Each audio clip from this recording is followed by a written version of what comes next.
Hey, what's going on, fellas? It's Monday, December 1st. I just got home from a pretty good workout. Still a little bit sweaty, but feeling pretty good. But I wanted to talk a little bit about anxiety and depression. Um, Two of the probably the most intense emotions that you're going to feel throughout your life that can detract you from your path. And what I've learned the last few months from doing some solo travel, I've been working out more, trying to reframe how I view myself, is that I think that anxiety and depression are both a truth and a lie at the same time. The truth of both of those emotions is that your body feels a certain way. There's no doubt about that when you're anxious or depressed because your defense system is kicking in for anxiety, and then you're a little bit feeling down or feeling sad, or it's like an inescapable sadness when you're depressed. And you do, that's a truth that you do feel that way.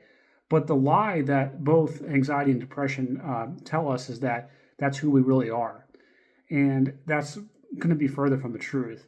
So if you're in a spot in your life where you're feeling way more anxious or depressed or a combination of both, uh, and you're just having a hard time working your way through that, the best thing I can recommend for you to do is to sweat it out.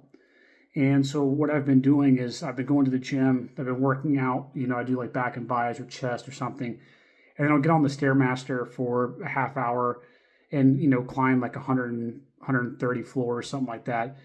And, I'm just sweating and I'm, thinking like, man, this really sucks. But as you're doing that, you're changing your chemistry in the sense that you're releasing more endorphins, and it's giving you a goal to focus on.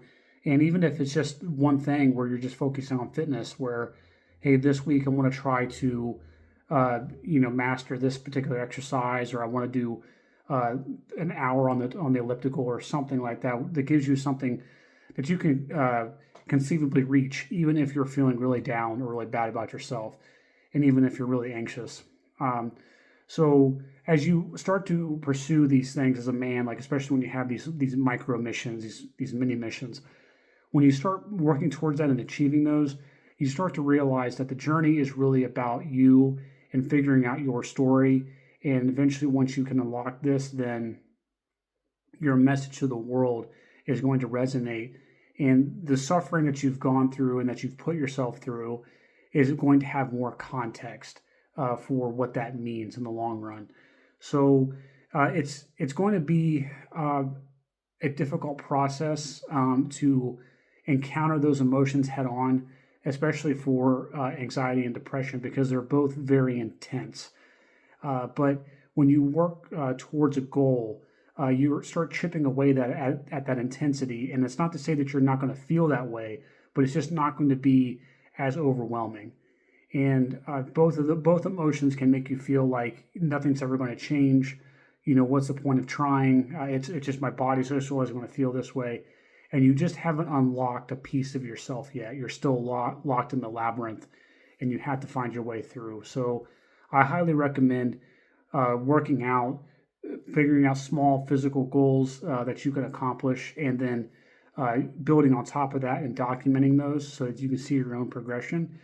And then as you start to build up these wins for yourself, then start sharing that. Start messaging that to the world. That's what I try to do with this channel anyway, is to tell my story. And yeah, there's been countless times where I've told myself my message doesn't matter and who cares anyway. But that's all just baggage. It's just emotional baggage that we have, that we've been carrying with us for years and years. So no matter how small it is, just share your message, because there's going to be someone out there in the world that's going to resonate with, and it's going to give them hope for change. So hope and change are both possible, but you have to lean into them and really try to pursue that a little bit at a time, because you can't change depression, you can't change anxiety overnight by just changing your thoughts. There's a lot of chemistry going on in your head, so you have to take these small steps to eventually make yourself feel better, and then you start to get a better clarity in life and where you're heading. So you aren't alone. I'm definitely documenting my journey, my process through this, and I want to keep continuing, and I'm making big gains. So I want to share that with you as time goes on. But Reach out if you need anything, and I'll catch you in the next one.